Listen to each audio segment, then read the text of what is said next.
This run is slow. There is no rush, no pressure, and nothing to prove.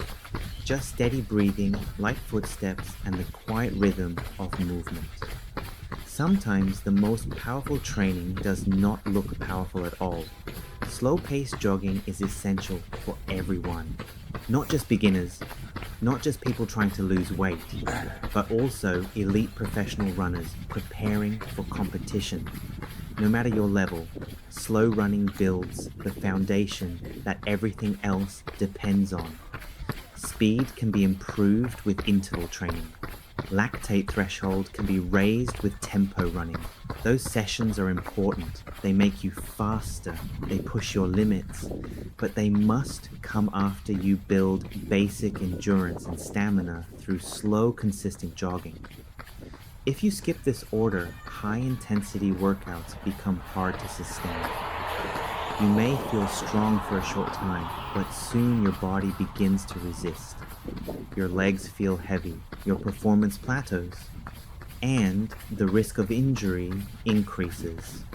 Without an aerobic base, the body cannot properly absorb the stress of intense training. And this is where many runners make mistakes. They want results quickly, they want to feel fast, they want to train hard every day. But the body does not grow through intensity alone. It grows through adaptation, and adaptation requires patience. Slow jogging builds capillaries. It strengthens the heart. It improves oxygen delivery. It increases mitochondrial efficiency. These changes are quiet. They are invisible, but they are foundational. Even recovery becomes better. After a hard workout, many people believe the best recovery is doing absolutely nothing the next day. But complete rest is not always optimal. Slow jogging increases blood circulation. It delivers oxygen and nutrients to damaged muscle fibers. It helps remove metabolic waste. It promotes active recovery.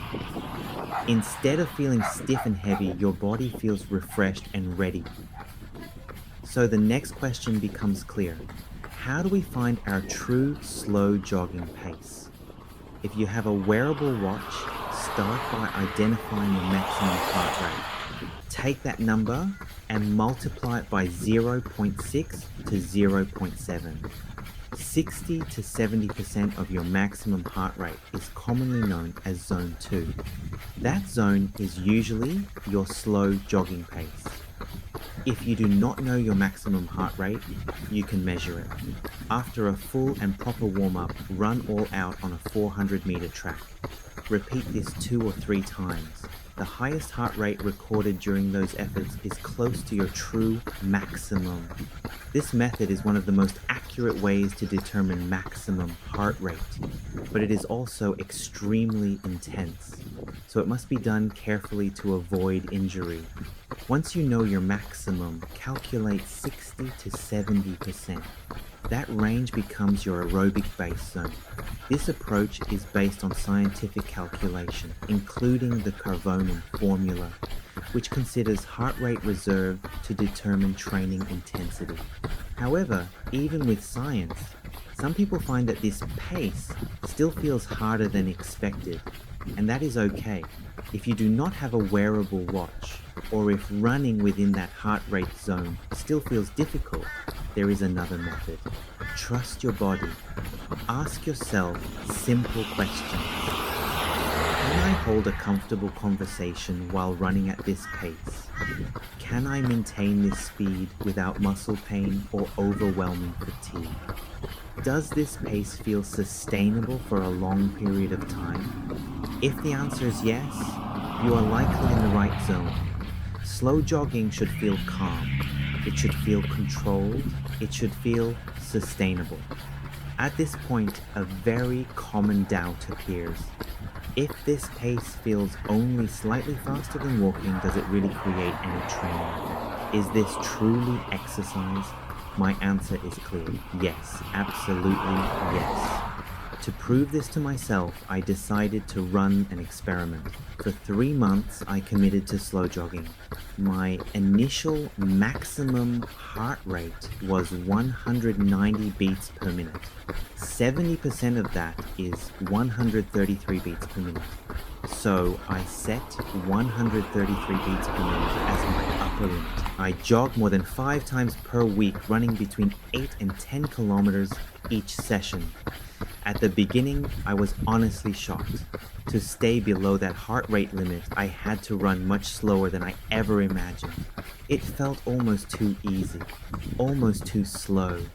And yet, even at that slow speed, my heart rate rose quickly.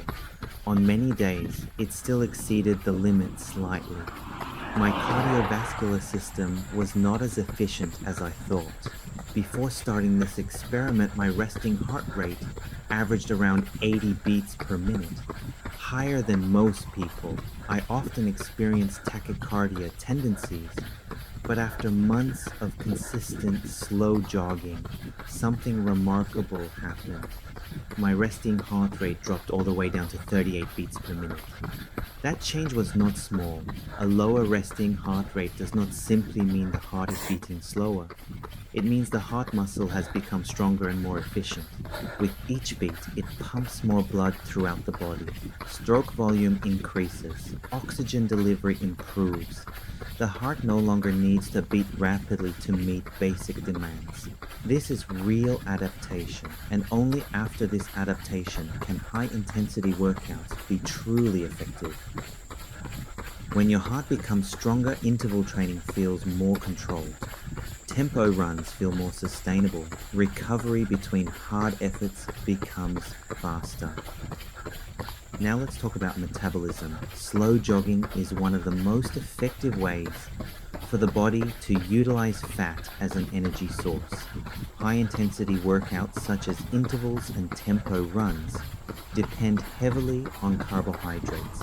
They burn glycogen quickly, but slow jogging uses a greater proportion of body fat as fuel. Some people may argue that high-intensity training is more efficient for fat loss, and in some contexts they are not wrong. However, the purpose of slow jogging is not direct, immediate fat reduction. The deeper purpose is metabolic improvement. Modern lifestyles involve excessive sugar and refined carbohydrate intake. Over time, this reduces insulin sensitivity. The body stops responding properly to insulin. To regulate blood sugar, the pancreas releases even more insulin. This cycle promotes fat storage. It raises blood pressure. It contributes to metabolic syndrome. Many people follow diets and exercise consistently, yet still struggle to reduce body fat. They become frustrated. They lose motivation. They quit. But sometimes the problem is not effort. It is metabolic flexibility. Slow jogging improves insulin sensitivity. It teaches the body to efficiently access fat stores for energy.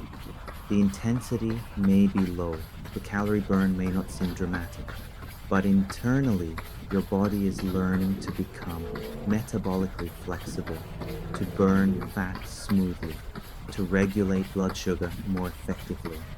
Of course, because the volume and intensity are relatively low, slow jogging alone may not directly cause rapid fat loss, but it prepares the body for sustainable fat reduction. It creates the internal environment where fat burning becomes natural. To maximize this effect, reducing excessive sugar and refined carbohydrate intake can further enhance metabolic adaptation. Training and nutrition work together. Slow jogging is not flashy. It is not dramatic. It does not make you feel like a hero, but it builds something deeper. A stronger heart, more efficient lungs, resilient muscles, stable energy levels, improved recovery, balanced metabolism. It builds longevity. So today's run may look ordinary. The pace may seem unimpressive, but inside the body, powerful transformations are happening. Capillaries are expanding. Mitochondria are multiplying. The heart is strengthening.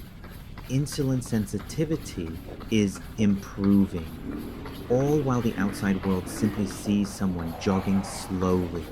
This is why we run slow, not to show off, not to compete, not to exhaust ourselves, but to build the engine that will carry us for years. Run slow today so you can run strong tomorrow. Run slow so you can train hard without breaking. Run slow so your body learns to heal, adapt, and grow. This quiet pace is not weakness, it is discipline, it is patience, it is intelligence, and it is the foundation of real endurance. So as we continue this run, let the rhythm settle in. Steady breathing, relaxed shoulders, light steps.